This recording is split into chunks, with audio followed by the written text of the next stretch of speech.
essentially.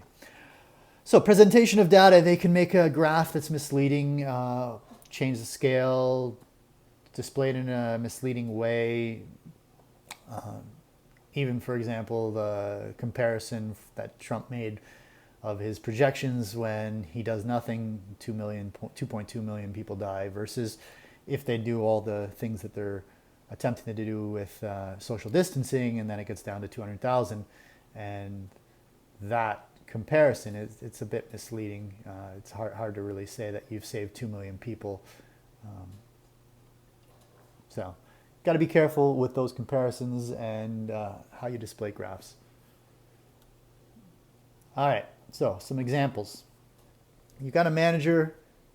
He creates this aptitude test. Essentially, he wants to only hire people that do well on his test. But in order to justify that, he needs to see that people already working for the company that do well on the test are also very good workers. They're productive. They're guys you want, or girls you want to hire. So if he can correlate test scores on his test that he made up with good employees, productive employees, then that would tell him that his test is legitimate and he can hire based on his test, which would be, helpful in the hiring process. So he tests, all 30 employees. So he tests all 30 employees, but he only takes every seventh employee's results. So when he actually goes to do the comparison, he tests everybody, but he only takes every seventh employee as a sample. So his sampling is systematic, every seventh employee. And his results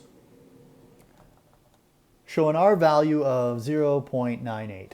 And so that's a strong, very strong correlation. And from that study, it suggests that this test is amazing and he should hire almost entirely based on the test, because a stronger test score increases your productivity. That's what they want in an employee. So use the test. Now, is that a legitimate conclusion?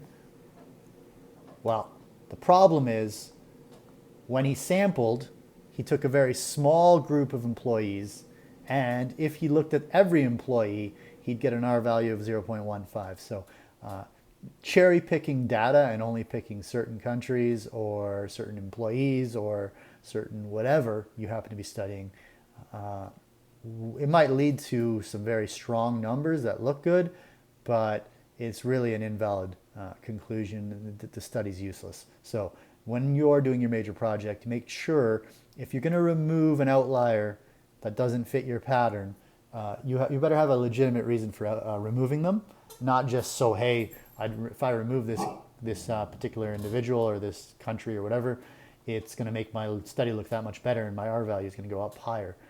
That's not the goal. The idea is to remove outliers that are legitimate outliers. And ideally, if you know enough about your topic, you can remove an outlier and have a good reason for removing them. So if the more you know about your topic, the easier and the better it will be. And you might have to do some research to figure out why somebody or something is an outlier and what's going on there, that you might have to look into it before you can just remove them from a study. All right. Example 2, advertising from Superfast Computer Training, Inc. profiles its graduates. So they have a whole bunch of graduates here, the number of months of training in their education, and then the income they're making now. So great. Oftentimes a university will put a magazine out or some kind of advertisement for future students, and they'll have this kind of thing. They'll have an example of former students and how they're doing, and they're certainly not picking the ones that are sitting at home in their parents' basement. They're picking the successful ones and presenting them to you. So is there any problem with this type of data? There's a number of things that are wrong. So first of all, let's take a look at months of training versus income for these individuals. And you can see that as the months of training increases, the income increases. And that's not unusual. More school, more income isn't a crazy idea. So that sounds reasonable But when you look a little closer, well, first of all, the R value, the correlation coefficient 0.9, very strong. So a strong positive correlation. But is there any problems? There's definitely going to be a few. So use the model to predict the income of students who graduate after 20 months. So you're extrapolating to 20 months. The study itself went all the way to, it looks like 9 months was the most. If you went and extrapolated to 20, you'd get an income of about $140.7 or $141,000 a year. Now, couple warnings here. If you extrapolate ever, so you go beyond the data and extrapolate, your chances of being correct and having success with your predictions decreases. So all these models that you see about COVID, you got to keep that in mind.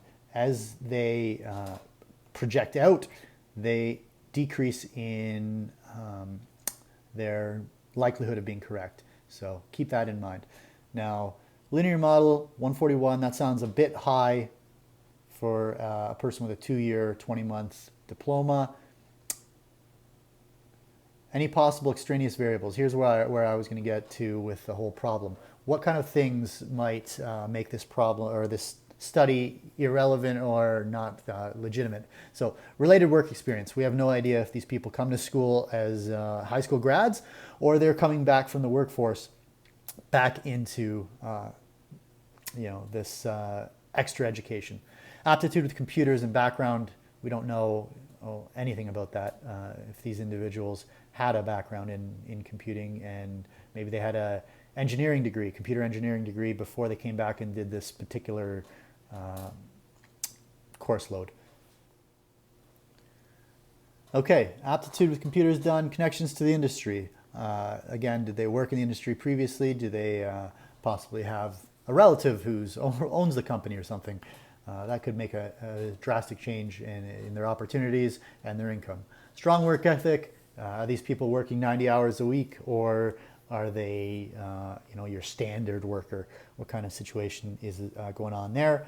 All of that's very relevant and stuff that you don't really know when you do this study or you read these stories. The sample is very small. More than likely the company carefully selected the sample. So if the school is picking these individuals, it's for a reason. How long did it take the graduates to earn the listed income? We don't know if they graduated last year or 10 years ago. So they could be making that much money, but after climbing the ladder, the social ladder, the corporate ladder for 10 years. Did they earn the income in a computer-related field, or was that completely unrelated and they just happen to be in a good job or have previous education? What's going on there? So we really don't have that much information. Next, poll published in London Community News on August 25th, 2011. Last week we asked, in the last year, how often have you donated blood? And the results, never, 60%. 1 to 3 times, 43%. 4 to 6 times, 13%. So, obvious issue there, it's over 100%. It's impossible. So somebody messed up, and you got to keep in mind when these journalists are doing these doing these articles, you don't necessarily have somebody with some math background, and they may be completely confused with the mathematics, and they think they're presenting something, but they don't realize the error. So keep that in mind as well. Read through the examples on page 411, 412, account for a hidden variable, and then do page 413, 1 to 4, 6, 8, 11, and 13. This was posted on D2L, the video obviously on YouTube, and any questions you have should be posted into discussion so that we can answer them or create a video to answer some of those questions. Thank you.